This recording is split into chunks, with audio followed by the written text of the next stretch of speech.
الحمدللہ رب العالمین والعاقبۃ للمتقین والصلاۃ والسلام علی سید الانبیاء والمرسلین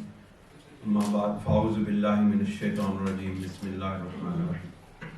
حضرات گرامی، انتہائی مختصر وقت میں اپنی گزارشات کا خلاصہ آپ کے سامنے رکھنا چاہتا ہوں، اور میں آپ کے سامنے عصر حاضر میں جو اسلام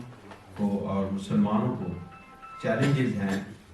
پھر اس پر حضرت امام ربانی رضی اللہ تعالیٰ عنہ کی جو فکر ہے کہ حضرت امام ربانی رضی اللہ تعالیٰ عنہ نے ہمیں اس پر کیا فکر عطا فرمائی ہے، وہ چند لمحات میں عرض گزار ہو کے میں آپ سے اجازت چاہوں گا۔ اس وقت موجودہ دور میں ہم مسلمانوں کو بالعموم اور ہم پاکستانیوں کو بالخصوص علمی اور فکری اور عملی طور پر بہت زبردست ابتری کا سامنا ہے۔ اس وقت ہماری دینی اور دنیاوی درسگاہیں محض سند حاصل کرنے کا ذریعہ بن چکی ہیں۔ ہمارے آباء و اجداد نے علم حاصل کیا تاکہ اس علم کی روشنی کو عملی طور پر لوگوں کو تربیت دینے کے لیے استعمال کیا جائے، لیکن موجودہ دور کے اندر ہمارے دینی مدارس کے اندر علم تو پڑھایا جاتا ہے، لیکن وہ بھی اب مختصر ہو گیا ہے، شارٹ کورسز ہو گئے ہیں۔ اب علم تو پڑھایا جاتا ہے، لیکن ان علمی اداروں سے نکلنے والے حضرات، طلباء، علماء،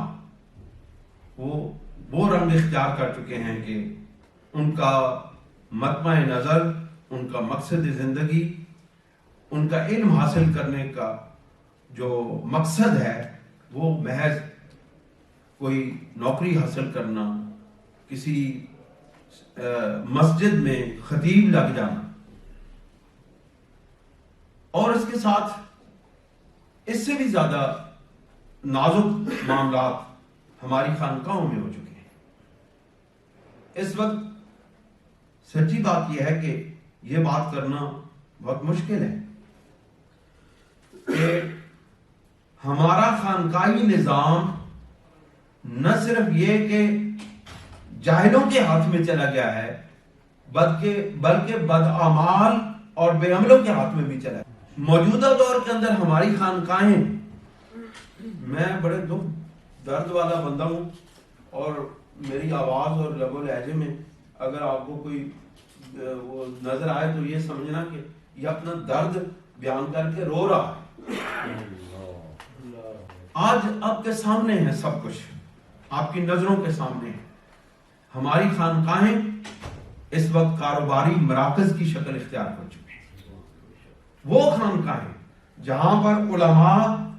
اپنے مدارس سے فارغ التحصیل ہو کے اپنی روحانیت، اپنے باطن کی صفائی کے لیے، اپنے قلب کی صفائی کے لیے، اپنے لطائف کی صفائی کے لیے، اپنے آپ کو واصل باللہ کے قابل بنانے کے لیے ان صوفیاء کے قدموں میں جاتے تھے کہ ہم نے ظاہری علم حاصل کر لیا ہے، اب اس ظاہری اور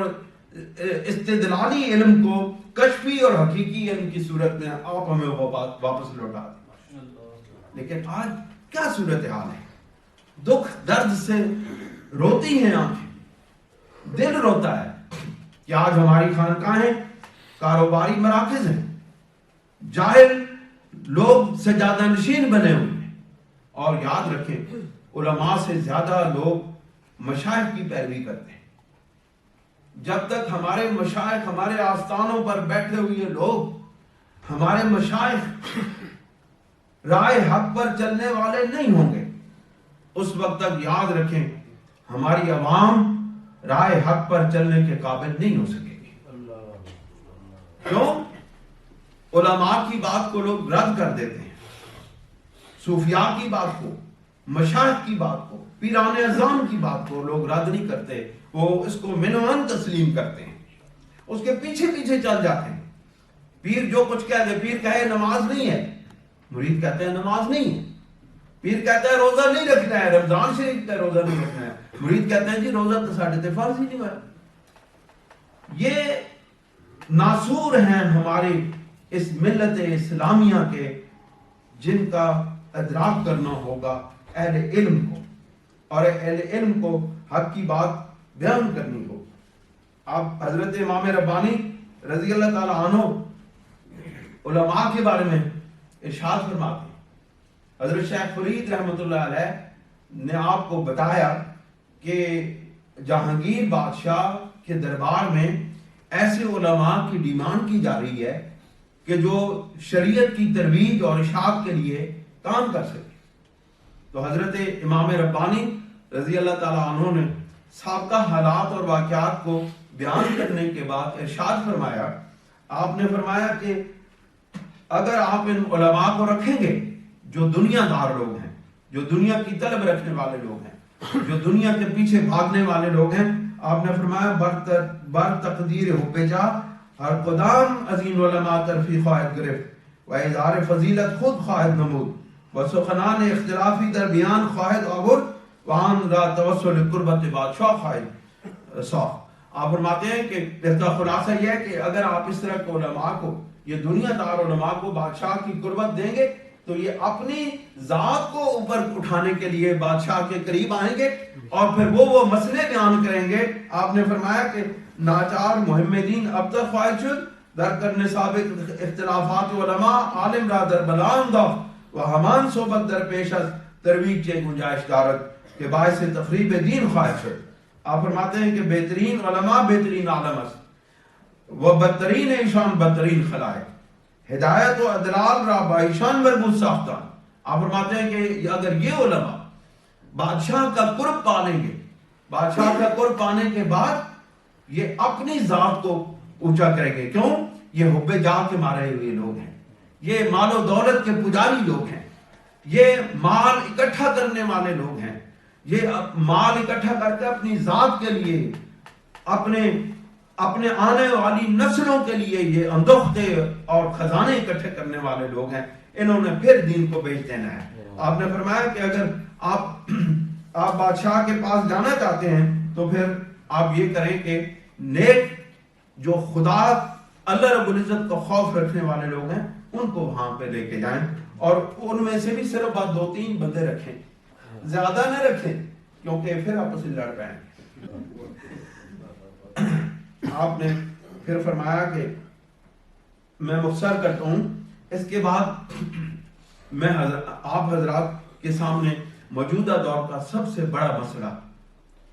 ہمارا سوشل میڈیا، ہمارا الیکٹرانک میڈیا اس وقت جتنا انتشار و افتراق امت کا باعث بن رہا ہے اس سے پہلے کبھی بھی نہیں تھا۔ وہ علمی باتیں جو علماء کے درمیان ہونی چاہیے، ان علمی باتوں کو جب سوشل میڈیا پر کم علم لوگ زیر بحث لائیں گے تو پھر اس کے نتیجے میں پھر ویوشپ بڑھانے کا ذریعہ، ریٹنگ بڑھانے کا ذریعہ، جب یہ ساری چیزیں انوالو ہو جائیں گی تو پھر وہاں پہ ایسی بحثیں سننے کو اور دیکھنے کو ملتی ہیں کہ علامان الفیظ، پھر وہاں امت کے اندر انتشار ہی انتشار ہے، افتراق ہی افتراق ہے، امت کو توڑا جا رہا ہے صرف اپنے ذاتی مفادات کی خاطر۔ حضرت امام ربانی رضی اللہ تعالیٰ عنہ نے اسی چیز کو پیش نظر رکھتے ہوئے آپ نے فرمایا کہ جو مسلمات ہیں، میں کہتا ہوں بے شک آپ علماء کرام کو موقع دیں، لیکن یہاں ایک تحدید ہونی چاہیے کہ جو تمام اہل اسلام کے مسلمات ہیں ان کو نہ چھیڑا جائے۔ ہمارے سنت و جماعت کا ایک مسلمہ حقیقی عقیدہ ہے افضلیت سیدنا صدیق اکبر، اس پر کسی کو اختلاف نہیں ہے اہل سنت و جماعت، لیکن جب اس کو سوشل میڈیا پر کم علم لوگ، جاہل لوگوں کے ہاتھ یہ موضوع چڑھا دیا جاتا ہے تو پھر کیا نتیجہ کیا نکلتا ہے؟ ایک طرف سیدنا صدیق اکبر رضی اللہ تعالیٰ عنہ کھڑے ہوتے ہیں، ایک طرف مولا علی حضرت شیر خدا حضرت مولا علی کھڑے ہوتے ہیں، اور ان دونوں عظیم الشان ہستیوں کو آپس میں بالمقابل کھڑا کر دیا جاتا ہے۔ اس کا نتیجہ یہ نکلتا ہے جب مسلمات کو چھیڑا نہیں جائے گا تو امت کے اندر یہ جو انتشار اور افتراق ہے یہ ختم ہو جائے گا۔ اللہ تعالی ہمیں اپنے پیارے محبوب علیہ السلام کے توفیق ان موجودہ دور کے حقائق کو سمجھنے کی توفیق عطا فرمائے، اور فکر امام ربانی آپ یقین جانیے، میں جب یہ چند سطریں لکھنے لگا اور میری بیٹی نے مجھے یہ کہا کہ آپ اس موضوع پہ لکھیں، تو میں جب اس موضوع پہ لکھنے لگا اور میں نے مکتوبات امام ربانی سے چند اقتباسات لیے تو میں حیران رہ گیا کہ سبحان اللہ، امام ربانی کی کیا شان ہے۔ آپ کی فکر آج بھی ہمارے لیے مشعل راہ ہے کہ آج بھی